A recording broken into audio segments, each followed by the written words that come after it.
वाटलं? मी एकटी आलीये? अक्कल नाहीये मला असं वाटलं. मी ना तुम्हाला सगळ्यांना खूप चांगली ओळखून आहे. लास्ट टाइम जसं मला मुस्काडून या घरातून हकलून दिलं होतं तसंच परत करायला असं वाटलं का? ही दिशा आता आधीच्या दिशासारखी नाही हा. ही दिशा आधीच्या दिशापेक्षा 100 पट जास्त डेंजर झाली आहे. अँड डोंट वरी, हे जे बॉडीगार्ड्स आहेत ते माझ्या सेफ्टीसाठी आहेत. तू इतका इम्पॉर्टंट माणूस आहेस या घरातला.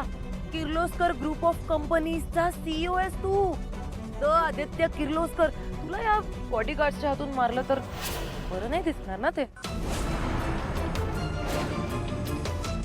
तुझी डेथ मी ठरवणार आणि तुझी डेथ ना आपण एकदम ग्रँड करूया, एकदम लार्जर दॅन लाईफ.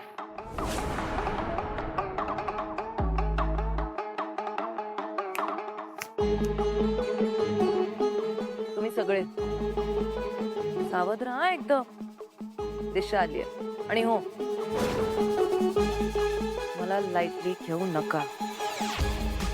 मी ना आता एक एक करून संपूर्ण किर्लोस्कर फॅमिलीला मी उद्ध्वस्त करणार.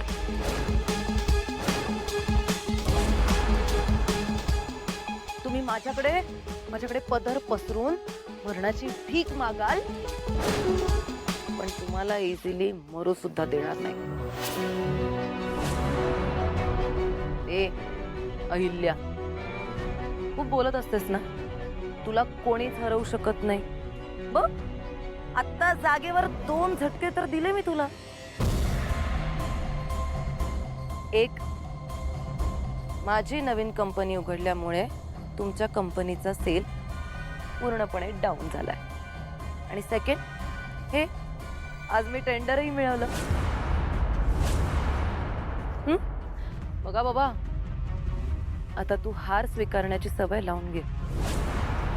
म्हणजे कसं त्रास कमी होईल. या वयात जास्त त्रास नको ना व्हायला तुला. आता यापुढे माझा एक एक वार सुरू होईल आणि त्यातून स्वतःला वाचवता वाचवता तू पूर्णपणे संपून जाशील.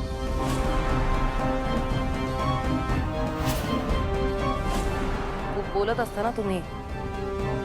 आजवर अहिल्या देवी समोर बोलताना लोक थरथर कापत होते, पण मी तुला. कसं वाटलं सरप्राईज? मीरा ग, तू इकडं कशी काय आलीस? अगं, तुझ्याकडे माझी उसनवारी आहे, ती घ्यायला आले. उसनवारी कसली? अगं विसरलीस? लहानपणी आपण खेळत असताना तू सागर गोटे 4 उसने घेऊन गेले होतीस, ते न्यायला आले. मीरा, तू पण ना. बरं चल माझ्यासोबत, चल आधी आपण देवीचं दर्शन घेऊया, मग देते तुझी उसनवारी तुला. तुला माहितीये ना, मी तिचं दर्शन काय तोंड सुद्धा बघत नाही. मीरा, हे बघ, लहानपणीच्या गोष्टी विसरून जायच्या असतात, पण देवीवर कुणी रुसतं का सांग बघू.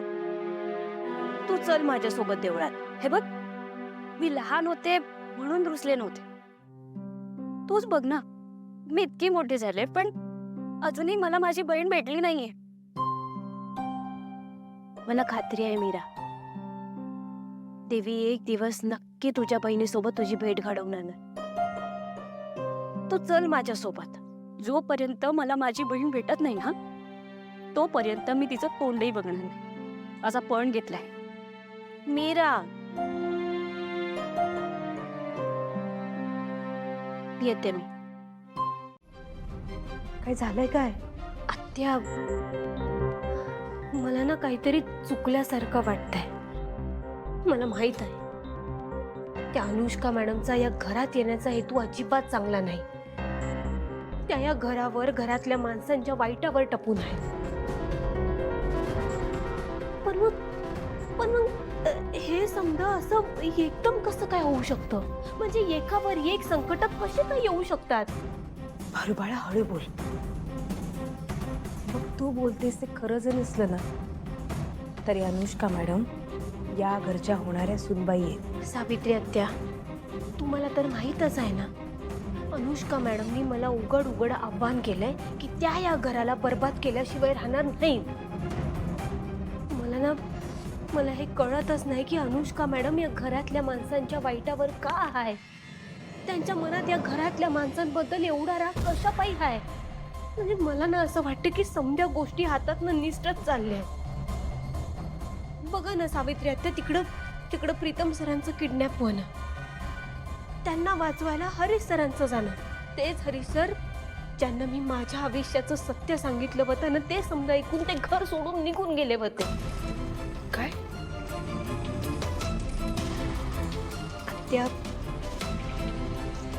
आत्या हरीश सरांना माझा ना आदित्य सरांचं सत्य माहीत आहे. त्यांना माहीत आहे की आदित्य सरांना माझं लगीन झालंय. आदित्य सरांच्या नावाचं मंगळसूत्र मी माझ्या गळ्यात बांधते. वय आत्या, आणि एवढं समजा असताना सुद्धा ते परत आले. आणि नुसतं परतच नाही आले तर माझ्यासोबत लगीन करायचं म्हणून हट्ट धरून बसलेत ते. आता अजून एक गोष्ट, त्या दिशा मॅडम जेलमधनं बाहेर आल्या तर इकडे येऊन समद्यांना धमकी देऊन गेले. म्हणजे बघा ना, हे प्रीतम सर किडनॅप होणं, दिशा मॅडमचं पुन्हा येणं, हरीश सरांचं परत येणं, हे या समद्याचं नाही एकमेकांसोबत काहीतरी संबंध आहे असं वाटू लागलंय मला. बाळा, तू बोलतेस तसा ह्या सगळ्याचा एकमेकाशी संबंध असेल ना,